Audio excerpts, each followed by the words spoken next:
Bonjour, cette vidéo est la seconde de la partie 1 SVT, respiration et occupation des milieux de vie.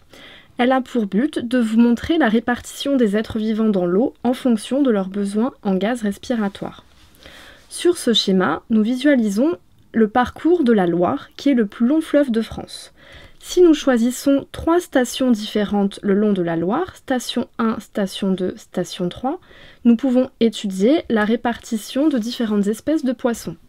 Sur ce tableau, nous visualisons 3 espèces de poissons, la truite, l'ombre et le barbeau, qui se trouvent dans les 3 stations différentes. Nous constatons que selon le type de station, il n'y a pas les mêmes espèces rencontrées.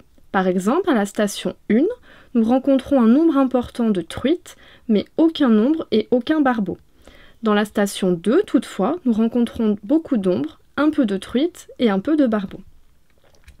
Voici les photographies de ces 3 espèces de poissons.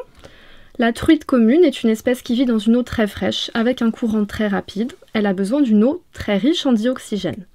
L'ombre commun est une espèce qui vit plutôt dans une eau fraîche, avec un courant rapide, et elle a besoin d'une eau riche en dioxygène. Et enfin, le barbeau fluviatile vit plutôt dans une eau moins fraîche, avec un courant modéré. Cette espèce a besoin d'une eau riche en dioxygène. En regardant ce tableau, nous pouvons donc penser que la répartition des poissons s'explique en fonction des différentes quantités de dioxygène dans la Loire, donc dans un cours d'eau. En effet, les espèces de poissons sont différentes le long d'un cours d'eau. On retiendra que les êtres vivants se répartissent dans l'eau en fonction de la quantité de dioxygène. On dit que chaque espèce a ses préférences. Mais comment expliquer les différentes teneurs en dioxygène dans un cours d'eau?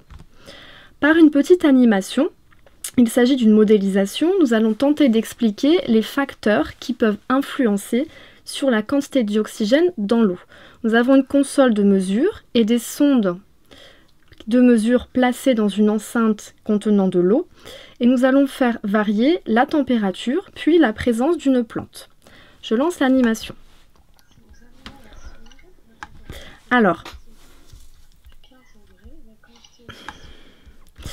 donc, à 15 degrés, la quantité de dioxygène est de 9,5 mg par litre. Lorsqu'on chauffe à 25 degrés, la quantité de dioxygène baisse à 8 mg par litre.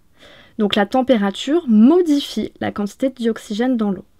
Si on insère un végétal, la quantité de dioxygène est de 12,3 mg par litre à 15 degrés, alors qu'elle était de 9,5 mg par litre sans le végétal.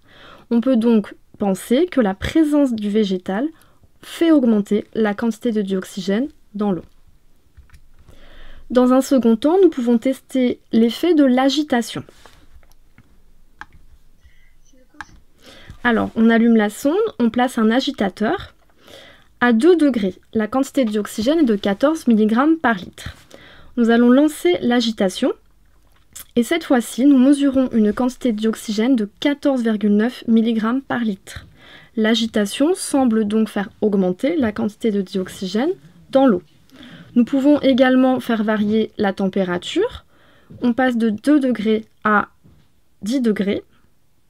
Et on constate que sans agitation, la quantité de dioxygène est de 10,8 mg par litre et avec l'agitation, la quantité de dioxygène augmente à 11,9 mg par litre. L'agitation fait donc augmenter la quantité de dioxygène dans l'eau. On retiendra donc que certaines conditions favorisent l'oxygénation de l'eau. Mais quelle est l'action de l'homme sur le milieu aquatique ? Alors voici 2 photographies présentant les effets de pollution industrielle qui vont avoir un impact sur l'air mais également sur l'eau et les sols. Sur ces photographies, nous constatons une pollution ici dans la Seine. Elle a forcément des effets sur la biodiversité. Et enfin, sur cette photographie, nous pouvons voir une plage bretonne recouverte d'un tapis d'algues vertes qui se sont développées car il y a une grande quantité de nitrates. Ces nitrates ont été apportés suite à l'agriculture et à l'élevage importants dans cette région. On peut également observer des rejets et des polluants thermiques qui vont être rejetés directement dans les cours d'eau. Donc, l'homme, par ses activités, peut avoir une influence négative sur l'eau. On parle de pollution industrielle, de pollution agricole et de polluants thermiques. Toutefois, l'homme essaie de réagir. Nous pouvons visualiser ici une photographie de la station d'épuration de Valenton. Donc pour la ville et le réseau parisien, différentes stations d'épuration traitent les eaux usées. 2 500 000 m3 d'eau usée sont traités chaque jour. Sur cette carte, nous visualisons différentes usines de dépollution, de pré-traitement des eaux et des bassins de stockage. Ici, nous reconnaissons le château d'eau du Mont-Mély à Créteil qui sert à stocker et à distribuer l'eau potable. Mais qu'est-ce qu'une station d'épuration ? Eh bien, c'est la station d'épuration qui débarrasse les eaux usées de la pollution qu'elles contiennent pour pouvoir les rejeter dans la nature sans risquer de l'abîmer. Pour ce faire, elles subissent différents traitements. D'abord physiques, comme la filtration des déchets solides, et puis biologiques, comme l'utilisation de bactéries mangeuses de pollution. Dans certains cas, ces traitements habituels sont complétés par des étapes spécifiques, comme la désinfection des eaux de sortie lorsqu'elles se trouvent à proximité d'eau de baignade. Ainsi, les stations d'épuration permettent d'améliorer la qualité des eaux. Alors on peut mesurer l'état et la qualité de l'eau, par exemple dans la Seine. Quotidiennement, on mesure la quantité de dioxygène dissous dans l'eau, qui est un indicateur de la qualité de l'eau. Donc un relevé ici au mois d'août 2015 nous montre une quantité de dioxygène de 7,7 mg par litre, qui est un état considéré comme moyen. Donc sur cette carte, nous visualisons par des ronds violets différentes stations où se trouvent des sondes de mesure du dioxygène dans la Seine. De plus, l'homme a créé des lois. Donc il existe la loi sur l'eau et les milieux aquatiques qui date de 2006, mais les lois sur le contrôle des eaux dans les temps modernes existent depuis l'époque napoléonienne. Donc il existe des outils pour lutter contre les pollutions. On essaie de simplifier et de renforcer la police de l'eau. Les services publics sont gérés par les communes afin de mieux contrôler l'eau et on essaie d'organiser au mieux la pêche en eau douce. De plus, il existe aussi ce qu'on appelle la phytoremédiation. Donc c'est une technique qui est employée par certains agriculteurs pour essayer de décontaminer de façon biologique les sols pollués par les métaux, les pesticides, et également pour la décontamination des eaux. Donc le principe est très simple, les plantes sont capables d'absorber les polluants.